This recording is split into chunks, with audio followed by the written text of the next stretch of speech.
काय नरोत्तम जोशी, कुठे गेली तुमची ताकद? खूप शक्तिमान समजत होतात ना स्वतःला, आता काय झालं?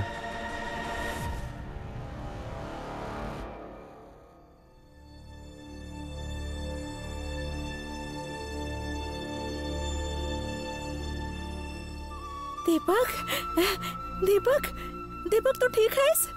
हाँ, दीपक, दीपक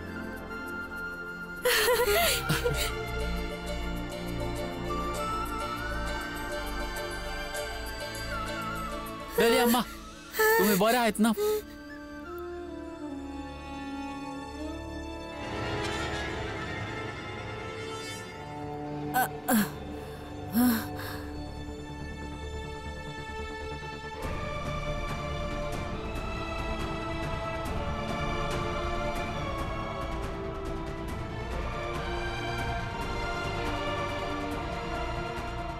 आरामात.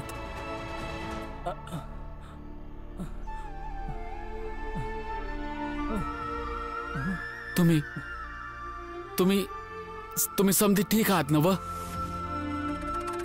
माझं डोकं लई दुखतंय. डोसकं लय दुखायला लागलं. तुम्ही चिंता नका करू, आम्ही समधी तुमच्या बरोबर आहोत. दीपकला पण ताप आलाय. काकी. हो हो, तर बसून राहा आणि तुमचा तो भीमराव येईल ना, तेव्हा त्याला विचारा की कसा इलाज करायचा आहे. भीम कुठं गेला? काकी, भीम बाहेर गेलाय. मी त्याला आत्ता बोलून आणतो.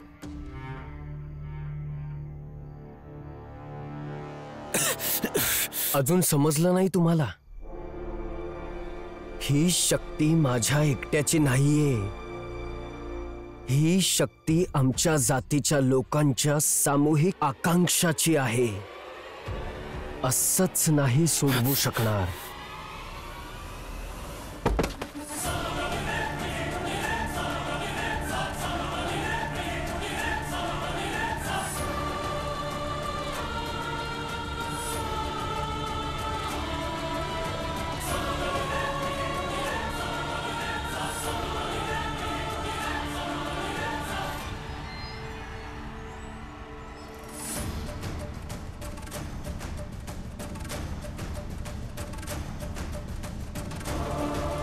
हे तुमचं घड्याळ उद्या न्यायालयात पुरावा म्हणून सादर केलं जाईल. सिद्ध होईल की तुम्हीच पाण्यात विष मिसळलं होतं आणि तुम्हाला शिक्षा दिली जाईल. नरोत्तम जोशी. भीम, समधी शुद्धीवर आले आहे. बराच ताप पण आहे आणि डोकं पण दुखतंय. म्हणून आता चल.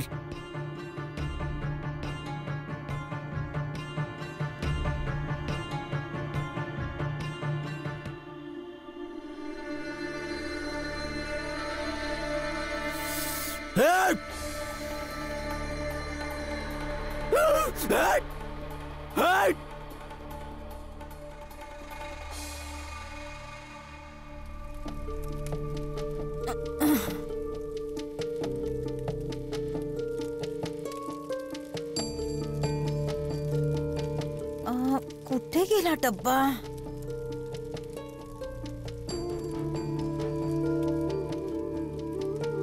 जिजाबाई, तुला काहीतरी सांगायचं आहे. बोला. आजी, तू भीमची, आमची, आपल्या जातीची जी साथ दिलीस, हे बघून छान वाटलंय. तुमची, आपल्या जातीची मी नेहमी साथ देत आली आहे आणि मरतपर्यंत मी देतच राहील. आणि का नाही देणार? शेवटी तुमच्या संग नातं आहे माझं. या जातीत जन्माला आले मी आणि मला अभिमान आहे आपल्या जातीचा. पर त्या भीमची साथ ना मी आज दिली, ना या आधी कधी दिली होती आणि ना यानंतर बी देणार. जिजाबाई, डोकं जरा शांत ठेव. अव शांतच आहे माझं डोकं. आणि बघा, मला तुमच्या संग अजिबात वाद घालायचा वेळ नाहीये. आणि मला वाद बी घालायचा नाहीये.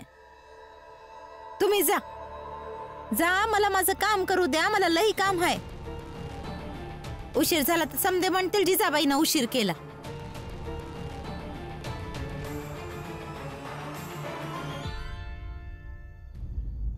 जिजाबाई, त्या दिसाची वाट तर मी आधी बघतोय. ज्या दिसाला तुला भीम योग्य वाटू लागल.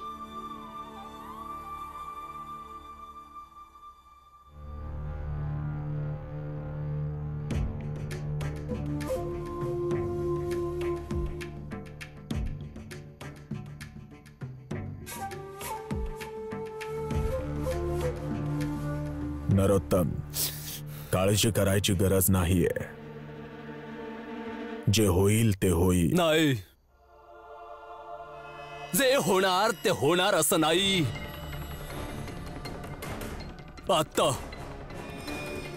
आता तेच होईल जे मला वाटेल. जितके पैसे लागतील तितके लागू देत. सगळे पैसे माझ्या घरून घेऊन येईल, परंतु या भीमरावला केस जिंकू देणार नाही. आणि नाही या खालच्या जातीच्या लोकांचा इलाज होऊ देणार.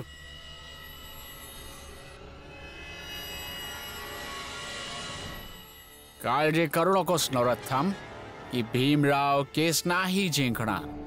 मी वकिलांना घरीच बोलवलाय. चला चला घरी.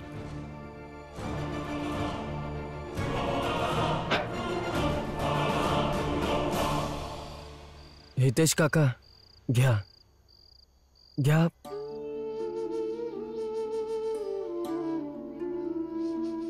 आता बरं वाटेल तुम्हाला. थोडं थोडं.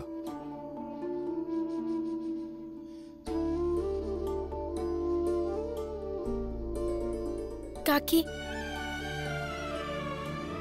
तुम्ही पण खा.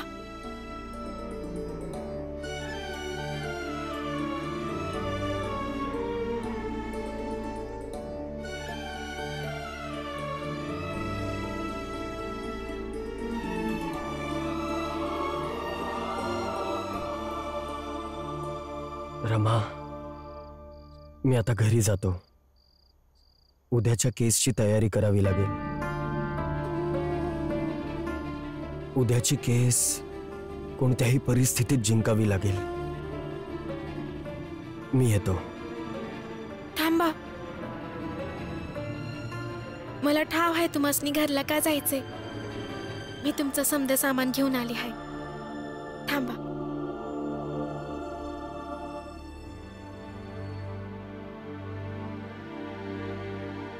घ्या, यात तुमचं समद सामान आहे. एकांतात जाऊन बसा आणि उद्याचा केसचा विचार करा. मी जेवण घेऊन येते.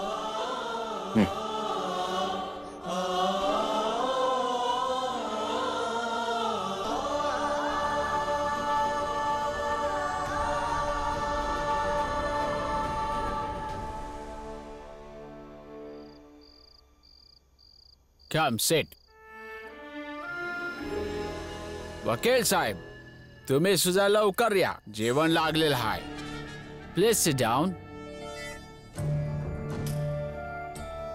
बोला डेव्हिड सर, अशी काय केस आली की तुम्ही मला अर्जंट बोलवून घेतलं?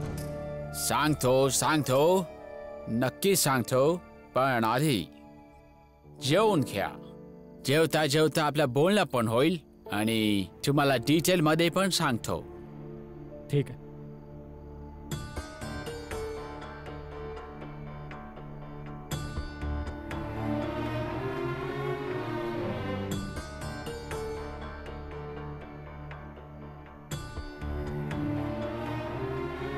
नरोत्तम,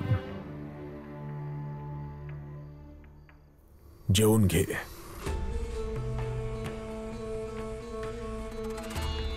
जेवण करून घे नरोत्तम. नरोत्तम जेवणावर राग नाही काढत. जेव.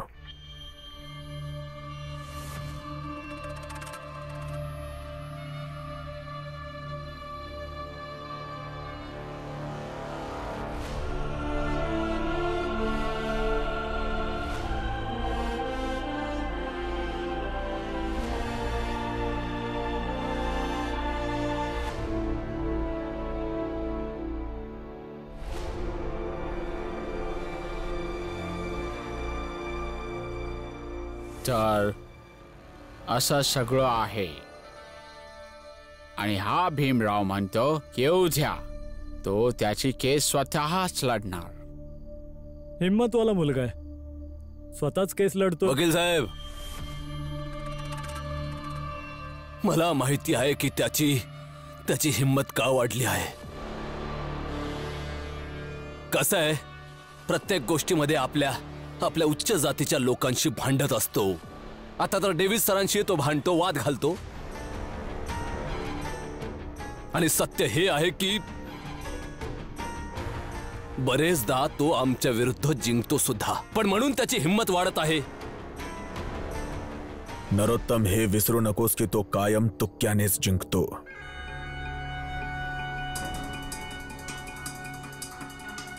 वकील साहेब, खरी गोष्ट ही आहे की हा जो भीमराव आहे ना, हा कायम छोट्या मोठ्या गोष्टींमध्येच जिंकलाय.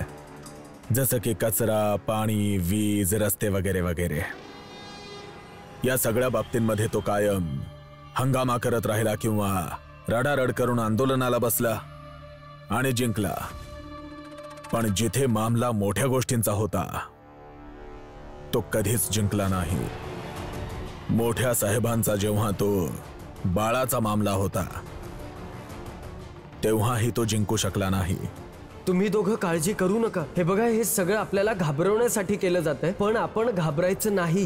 हो, मला भीती वाटते. मला वाटत होतं की सगळे जसे आपल्या मुलाला सांभाळतात तसंच मीही माझ्या मुलाला सांभाळेन, पण मी चुकीची होते. आणि आता हा त्याचा कमनशिबीपणा आहे की त्याचा सामना तुमच्यासारख्या मोठ्या वकिलाशी होत आहे. तो हरणारच. नक्कीच हारेल. बस तुम्ही कसंही करून कोर्टामध्ये हे सिद्ध करा की जो संप डॉक्टरांनी केला आहे तो योग्य आहे. आणि तुम्हाला हे सिद्ध करावे लागेल की जसं ही हॉस्पिटल एक सामाजिक व्यवस्था आहे, तर त्याला सुद्धा हक्क आहे की तो समाजाच्या जातीच्या व्यवस्थेच्या हिशोबाने वागेल. नक्कीच. आणि जेव्हा दवाखान्याचं प्रशासन त्या खालच्या जातीच्या लोकांना दवाखान्याच्या चौकटीच्या आत जाऊ देत नाही, तर त्यात चुकीचं काय आहे? आणि हो वकील साहेब, आणखी एक महत्वाची गोष्ट. त्या भीमरावला माझं ते घड्याळ त्या तलावाच्या जवळ मिळालं आहे. तुम्हाला या बाबीला देखील सांभाळून घ्यावं लागेल.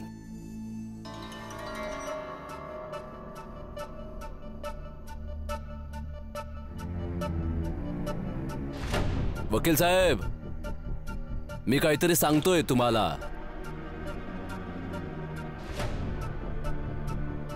जेवण मस्त आहे डेव्हिड सर, स्वाद घेऊन मजा आली. बरं झालं. वकील साहेब, तुम्हीही कमाल करता. तुम्हाला दुसरंच काही विचारलं जातं आणि तुम्ही तिसरंच काहीतरी उत्तर देता. आता बघा ना, नरोत्तमने तुम्हाला काही विचारलं तर तुम्ही त्याचं उत्तरच दिलं नाही. जिंकण्या हरण्याचा निर्णय न्यायालयात होतो आणि तो उद्या होईल. भीमराव उद्या हॉस्पिटलमधून न्यायालयात जाईल. न्यायालयात भावभावना नाही, पुरावे उपयोगी पडतात. दाणादाण उडवीन भीमरावची मी.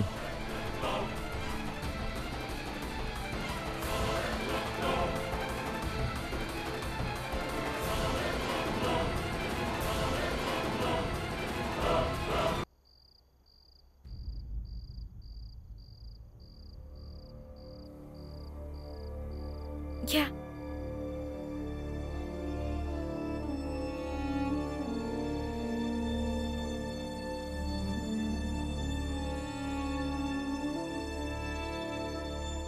आता मध्ये मध्ये खाऊन बी घ्या ना. हो, खातो. रमा, उद्याची केस न्यायालयात नाही लढली जाणार. उद्या कोर्ट इथे हॉस्पिटलमध्ये लावण्यासाठी अपील करीन. कारण आरोग्याच्या गोष्टी भावनांशी निगडीत असतात. मला असं वाटतं की जज साहेबांनी जर हॉस्पिटलमध्ये येऊन आपलं म्हणणं ऐकलं तर ते आपलं दुःख व्यवस्थित समजू शकतील. पण भीम, कायद्याला भावभावनांचे काय देणं घेणं? पर मला असं वाटतं की कायद्याची व्यवस्था एवढी कठोर असेल तेवढा जास्तीत जास्त लोकांना न्याय मिळेल. असं नाहीये आनंददादा. कायदा कशासाठी असतो? खुर्च्या, दारे, खाट या सगळ्या निर्जीव गोष्टींसाठी थोडाच असतो कायदा. आणि कायदा शिक्षा देण्याबरोबरच मलम लावण्याचेही काम करतो. आणि आपल्या या केसमध्ये सगळ्यात मजबूत पक्ष तर भावनांचा आहे. आता हे हॉस्पिटल प्रशासन, डॉक्टर्स, नरोत्तम जोशी, प्रचंड देव, डेव्हिड या सगळ्यांनी आपल्या लोकांच्या जीवाशी खेळले आहेत. आणि जीवापेक्षा जास्त भावनात्मक गोष्टी काय असू शकतात? म्हणूनच मी ठरवलंय की उद्याची केस मी भावनांच्या आधारावर लढेन.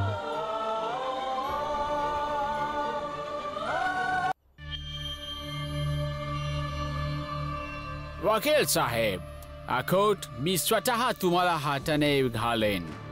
असं समजा की हे माझ्याकडून एक जेस्चर आहे तुम्हाला ऑल द बेस्ट म्हणायचा. प्लीज.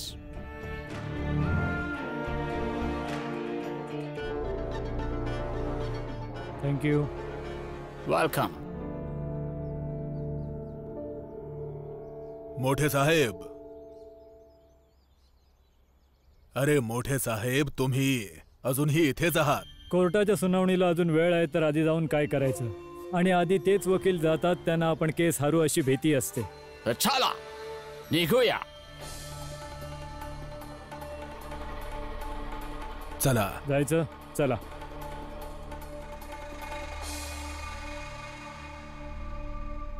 अरे बरं झालात की तुम्ही लोक इथेच भेटलात. अरे कमालच झाली. काय झालं?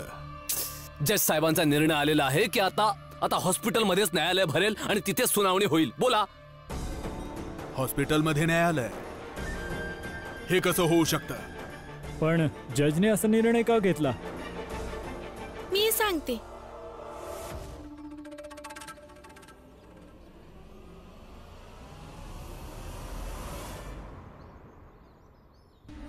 माझ्या नवऱ्यानं सकाळ सकाळ याचिका दाखवून आग्रह केला होता. आता आमचे वकील जजला जाऊन सांगतील की सुनावणी कोर्टातच केली जावी. निर्णय नक्कीच बदलेल. जज साहेब त्यांचा निर्णय नाही बदलणार. कारण जर वकील साहेबांनी जज साहेबांना असं करायला सांगितलं तर जज साहेब नक्कीच विचारतील की जागा बदलली तर तुम्ही इतके घाबरता काय? तुम्हा समद्यांचा पक्ष बरोबर असेल, मग समदे घाबरते का? आणि यामुळे तुमची केस कमकुवत होईल. काय बरोबर बोलले ना मी वकील साहेब? येते इथूनच जात होते तर विचार केला की तुम्हाला सांगून जाते. रमाबाई,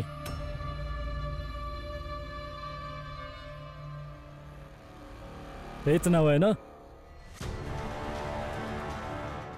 हा कोट बघितलंस? खूप चमकतोय आणि त्याची चमक खूप साऱ्या केसेस जिंकण्याची आहे. माझ्या वलयाची आहे, माझ्या नावाची आहे आणि माझ्या प्रतिष्ठेची आहे. आणि याच्या चमकण्यामुळे तुझ्या पतीचे डोळे दिपून जातील, पाय कापायला लागतील. आजपर्यंत हारलेलं नाहीये आणि आजही हारणार नाहीये. कारण जिंकणं माझी गरज नाहीये, माझी सवय आहे.